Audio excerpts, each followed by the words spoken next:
most accurate forecast from the First Coast News Weather Team, certified by Weather Rate, sponsored by AC Designs.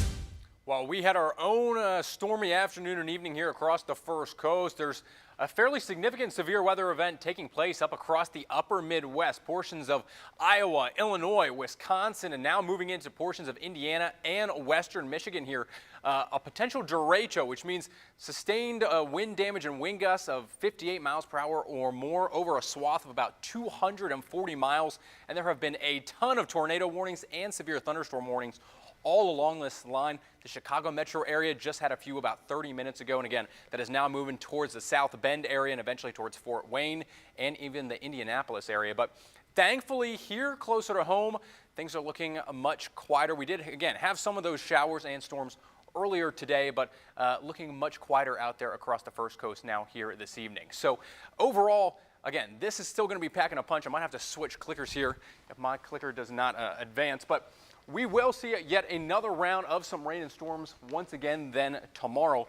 Just going to take a little bit until they do arrive. So most of them will hold off and stay further to the west through at least the first half of the day. So you'll see plenty of sunshine, another very hot, humid day to start you off. Temperature-wise, back up into at least the low 90s, if not even the mid-90s, 95, 96 degrees, especially by about 2 to 3 o'clock. And then I do think after about 2 p.m., you're going to see that chance for yet another round of not only some very heavy downpours, but potentially some stronger storms as well. Now, the Gulf Coast sea breeze is really going to be the dominant flow here over about the next 2 days. So what that means is most of the storms that do develop earlier in the day, so prior to lunchtime, they're going to be further inland and westward. They will gradually trek further to the east and northeast throughout the day, and they're going to keep that East Coast sea breeze pinned right along the shoreline.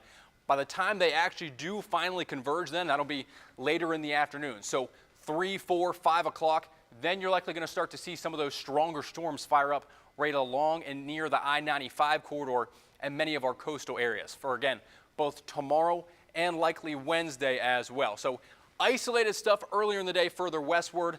Those two sea breezes collide right along I-95 by later in the afternoon, closer to dinner time for Tuesday afternoon and evening and Wednesday afternoon and evening. So just keep that in mind for any of your evening commutes here over the next couple of days. Also keep it in mind if you're going to be out there on the open waters, the Kingfish Tournament, the Junior Anglers Offshore Tourney is this Wednesday. Weigh-ins are, I believe, right around 5 or 6 o'clock, so some of those storms could certainly be rolling on in at that time. Thursday, not all that much of a change either. Mid-90s, real field temperatures, 105 to 110, and yet another chance for some storms.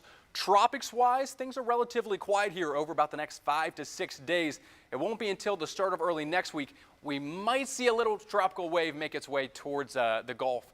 But other than that, things relatively quiet there, again, in the tropics. Temperature-wise, mid-90s, daily chances for rain here over the next week.